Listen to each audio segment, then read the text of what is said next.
1384. So they could not really kill him. They would have done it.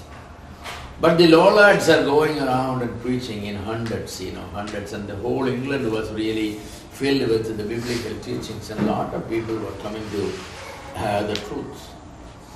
The lowlads denounced Pope, they denounced clergy, they denounced the doctrines the Romans taught, the purgatory and mass and all these things they have denounced.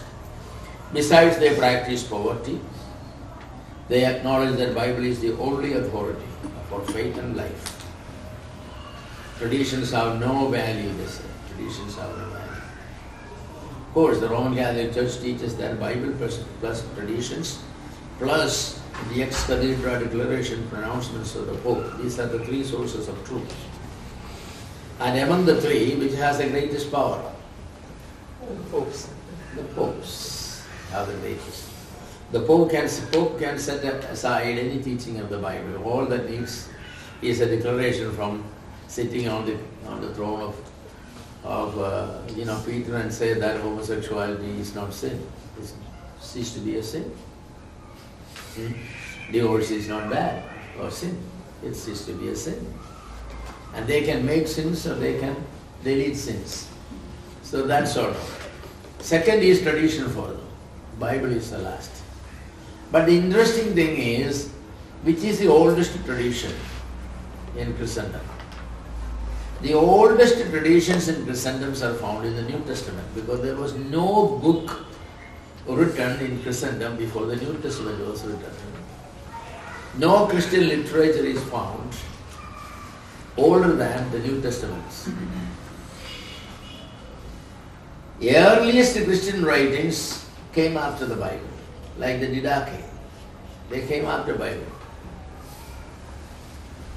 So what are you talking about? Your tradition. There is no book, no written as to the practices of the Christians other than the Bible. So you want to know what apostles did and what early Christians did? The only tradition you can go is the Bible.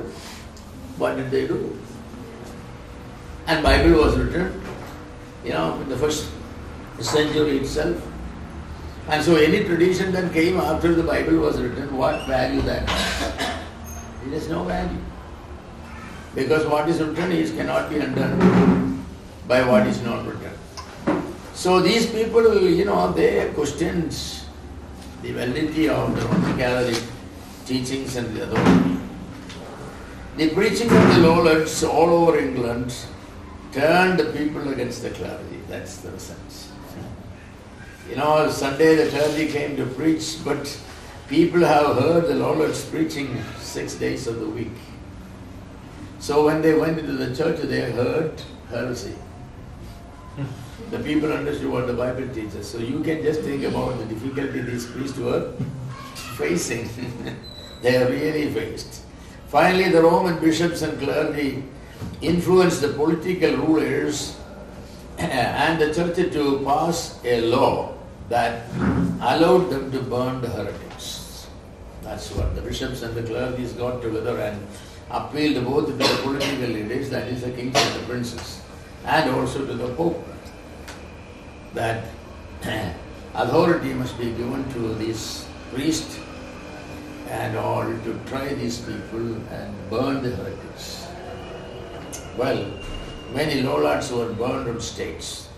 Even in the 15th century, many lowlads were burned. This made the lowlads less and less in number. Finally, those who were left were driven to hiding, and the Reformation was in full swing. So the lowlads really did not last very long after the death of John Wycliffe. Yes. For a while, yes. They have done their job, but then they one by one they were burnt. And those few who left, they were driven out of the country. But John Wycliffe's contribution to Reformation cannot be underestimated or overlooked. He is called the morning star of Reformation because in the dark sky, John Wycliffe was the first star to rise, to show some light and direction. So everybody, will be grateful to that man. I again recommend that you watch John Wycliffe. if you want to know, in detail, the life and labors of this man and his teachings and the lowlands and all that. John Huss was another man. John Huss was influenced by the teachings of John Wycliffe. John Wycliffe's teachings spread countries beyond England. Bohemia was one of such countries. John Huss accepted the teachings of Wycliffe with enthusiasm. He was born in 1369 and was trained for priesthood. He was well educated. He became the dean of the faculty of theology in the University of Prague, which was the capital of Bohemia. And later he became the head of that institution. So he was a well-learned man, just like John Wycliffe. These men were not ignorant, stupid men, but they were well-learned, scholars. They had studied the Bible, they found out the truth, and they preached to the people. John Huss began to preach against Roman Catholics' false teachings. Much before Huss's birth, opposition to Roman Catholic Church was growing strong in Bohemia because the Waldenses were numerous in Bohemia. They have already questioned many of the false teachings of the Roman Catholic Church. So the Bohemians were, they were already oriented towards these false teachings. They had some understanding. The nobles and the ordinary laymen accepted Huss's teaching enthusiastically. John Huss got a great following. He was a grand success. Of course, later they burned him on the stakes. John Huss taught more truths than Wycliffe taught. Later, Huss's teachings became foundation of Reformation. Huss believed in the predestination. He said that the total number of the Roman Catholic Church, the real Roman Catholic Church, is equal to the predestined people. Others are all, not members. The Roman Catholic Church he was a Roman Catholic priest, so he said that the true Roman Catholic is a predestined, selected person. Others were not Roman Catholics. They are in the church, but they are not part of the church. He distinguished between in the church and off the church. He said everybody in the church are not of the church. The of the church are the electoral. In the church there are all kinds of people. Yes. Only those who are elect are of the church. He taught that Christ is the head of the universal church. Pope and cardinals are not necessary for Christ's church, he said. Church can go without these people. They are an unwanted appendage the church is carrying. It's better to get rid of them. But this was the time of the great conflict in the church with the two popes. We talked about two popes and then third pope came and all that. So Pope John XIII in Avignon and Pope Gregory XIII in Rome. Pope John XIII, promised indulgences to all who would come to his side against the king of Naples, who was opposing the Pope John XXIII. John Huss in early days supported indulgences, but then he opposed. Pope John excommunicated John Huss. John Huss condemns the excommunication and said it has no value. John has appealed to the great General Council against Pope. The Emperor Sigismund in 1414 called a council at Constance. He actually wanted to heal the division. He also wanted to bring necessary reforms in the church. The Emperor invited John Huss to attend the council. He promised him safe conduct, that after the council you will be safely taken back to the place from where you came. But relying on that emphasis, John Huss went. But you know what happened? He was imprisoned by Pope John for heresy. And later he was condemned and he was burnt. You cannot even trust those people. Never. Huss, supported by the Bohemian people and the emperor himself, protested vehemently against his arrest. Pope replied, the arrest is purely canonical and not political. It was according to the rules of the church he was arrested, not according to the rules of the nation. to deceive heretics and to betray them was not a sin according to canonical law. The canon permits deception for heretics. Yes.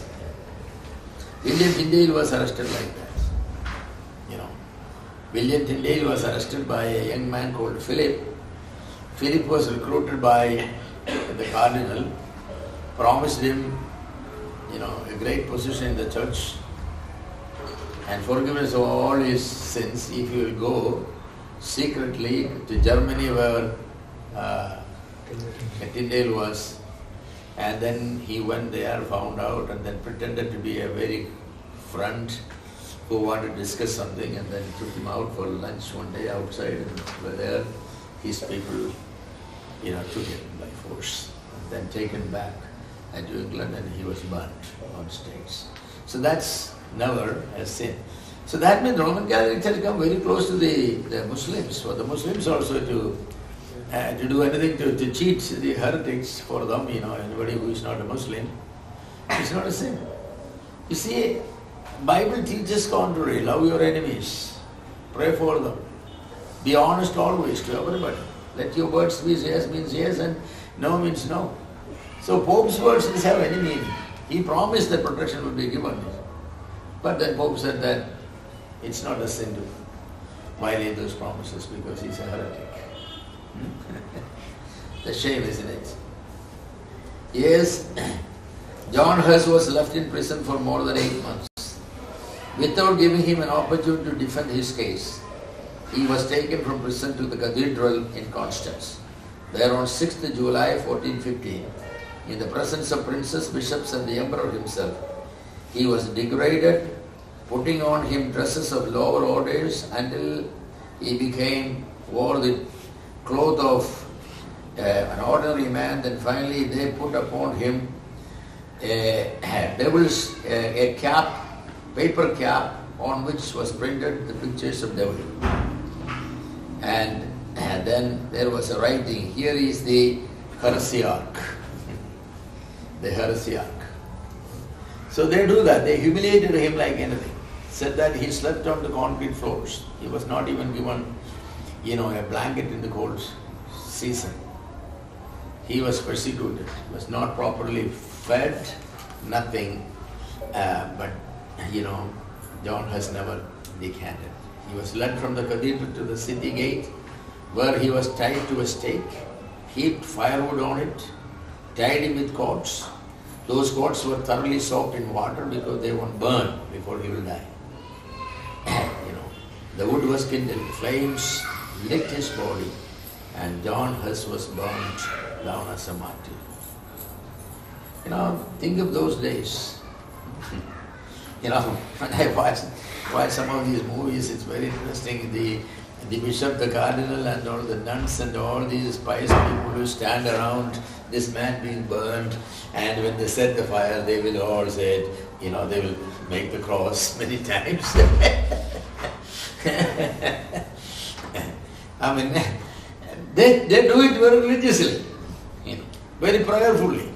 It's a good deed that they are doing. Jesus said that those who kill you, they will think that they are doing a service to God. Jesus said to his disciples that they will come. That exactly came. These people were thinking that they were truly they were doing a service to God, but they were not. It's shameful, isn't it? But John Wycliffe and John Hus, two men, great men, they have sown plenty of seeds. Now nobody could stop the Reformation because these seeds will sprout and a harvest will come. It's a natural law. God has set this law in motion. In any areas, political areas, moral areas, economic areas, whenever there are abuses, and the abuses come to, its optimum, then that system has to go down. That we see in political administrations of whether Rome or even Babylon or whether it is any other country. In Marxism we have seen wherever the communism was there, the abuse was to the maximum. In Russia, in China, then communism had to go. It cannot. God will wait to intervene until the ordinary life of the common folks become impossible. That's God's principles. He will not just step in the moment there are abuses. No, because God has given them the authority. Yeah. And that's a principle God used in destroying the Canaanites. See, God promised Canaan to Abraham.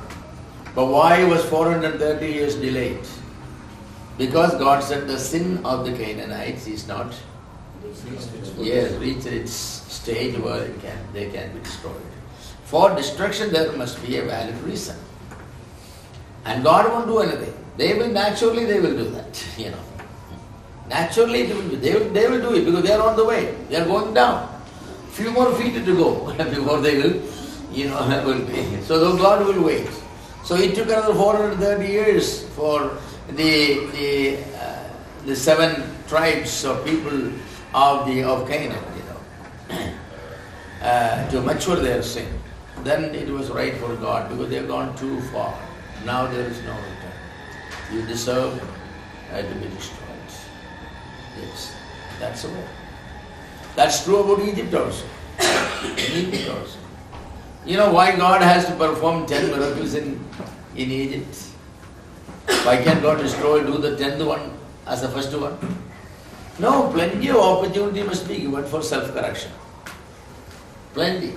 6 times Pharaoh hardened his heart. 4 times God hardened his heart. Is that reasonable? 6 times Pharaoh hardened his heart. He hardened his heart and said, no, I will not. Every time he said, yes, pray for me, I will. Once prayer was offered and the plague was taken away, then he hardened his heart. 6 times went. Because God will not destroy Pharaoh and his army until they are mature enough. The time has come. So sometimes people think that, God is patient, so do more. This is a danger. Nobody will say that God has been so patient to me that I have done so much sin, He didn't destroy me. I'm going to stop doing it before God will destroy me. No, He said that, what God? He hasn't done anything. If there was a God, He would have intervened. I have done so much. He kept quiet. So there must not be a God. No, God is waiting patiently. You go, your time will come. The Americans used to say, someday payday. Someday payday. You keep on working, there is a day when you get your pay. So anybody who practices any sin, remember this truth, that the period of mercy may extend very large. God may give you many opportunities, but His silence, His divine silence, cannot be interpreted divine approval. Divine silence does not mean divine approval. Divine silence simply means that it is not yet time for God to act. There's a little more to go. God is not a person who will do a cesarean and take the baby out, early. No, it's a natural birth. Yes, the baby is there, it's growing, it will come out. God is not in a hurry. He is in control. So the same thing with Pope and Roman Catholic Church and all these things. The excesses will be dealt with and God does. So for a time being, I think that these people were successful. John Wycliffe, they wanted to kill but they could not. What did they do? The Pope ordered that his grave has to be digged, his bone must be taken out, it must be burned, and the ashes must be thrown over the waters. That's how they revenged him. They revenged him. But that's all they could do. God protected that man. He died after fulfilling what he wanted to do, or he was asked to do. So, John Wycliffe and John Huss, yes, England and the nearby countries and Bohemia and the nearby countries, Germany and all these nearby countries, they were all, filled with the seeds of Reformation. So when this Reformation happened and they wanted to go follow the apostolic church. When the Reformation happened, it's happening now. It's happening, when it's Yeah. happening, or when it happened those days. Will they go back to the, the way the early church people met, plural leadership? All that. It's like this. A big mansion, a palatial mansion fell down. And you wanted to restore the mansion. So what happened, a man like John Wycliffe came and he just built the veranda. That posh portion. And then John Hus came, he built a little more, a small room. But it's very. And Luther came, of course he built the living room. John Calvin came, he built the bedroom. And it's keep going. That structure is not restored completely. Yes. Reformation is not complete. Reformation is keep going. There are few more, final touches to be given. And God is raising up people here and there to do that. Every generation somebody will come. When John Wycliffe started, the whole building was in ruin. There was nothing livable. And when John Hus came again, building was basically ruined. Martin Luther came, you only had a little veranda there and a little attic here, that's all. The building was not there. So he has added that these people could come in the, justification by faith, salvation by grace, that. So it's keep going. Baptism came much later. The true doctrine of the Lord's Supper. And so many of these things, So Reformation is keep going. Yes. And nobody has discussed about the doctrine of the local church, for example. They all saw the universal church. But the question was, where is the universal church? Did any of you have been to a universal church? Let's be honest. I would like to go next Sunday in a universal church and break bread there. If church is a gathering together of born again believers, universal church is the gathering together of all the believers of the church age, right? Had there been a gathering together of all the believers of the church age? No, so there is no universal church as a reality. I believe in universal church. Universal church is a becoming institution. It's a becoming institution. What we have today is the local church. The church at Corinth, the church at Ephesus and all. So this truth people didn't see. And a lot of things about the local church they didn't see. See, in Jerusalem, how many believers were there? At one time. The number of men was 5,000. 3,000 on the day of Pentecost, plus 120 who were already there probably. Then one time the number of men, Acts chapter 5, the number of men became 500 men. 500 men means at least 500 women plus all the widows. So I will say around 15,000. But let me ask, are there churches in Jerusalem? Read about churches in Jerusalem? No. It's always singular. There is only a church in Jerusalem. One city, one church. There are no churches in Ephesus. No church in Antioch.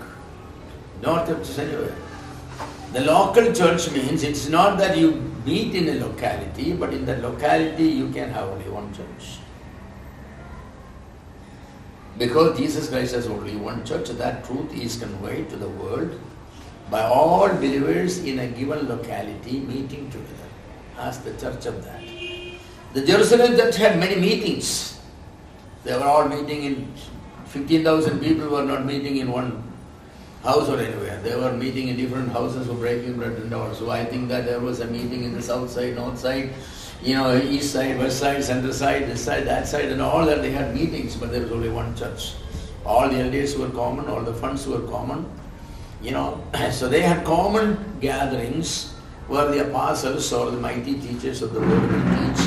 But then they will divide into smaller groups. They will meet in homes for fellowship and for breaking of bread and prayer meetings. See, that was the structure. So this idea, Even people who believe in local churches, you take a small city, there are 5 churches. How can? That's not local church. No, that idea is not there. That's unbiblical. So reformations keep going, I'm saying. People, some of these truths are being taught. Yes, not everybody accepts it. No. On many areas, reformation is still going. Yes. And there are many areas that we have not seen. Maybe God willing, the next generation, somebody, the Lord will raise up. I won't be around there to hear those truths. I guess I'll be gone. But it will be there.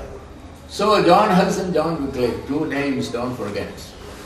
Again, I say that it's good to do some study on these people. You can buy their biographies. Their biographies are separate books available on these people. You know, you can go to some of these, bookstores or what you have nowadays through the online. You can buy them, read them. They're great men of God. They inspire you. They inspire. They have done great services to the cause of Christ. You know, Bible became a living book again. That's John Wycliffe made the Bible a living book. Otherwise, Bible was a dead book. Nobody understood what they were being read. You know, it's like if I cite, the New Testament, portions of the New Testament in Greek by a Greek language, probably not one of you will understand it because you don't know. That's not disqualifying of the service, you don't know. But think of that every week after week after week, just from the Latin, Vulgate it was being read, nobody is understanding anything, everybody is just sitting there.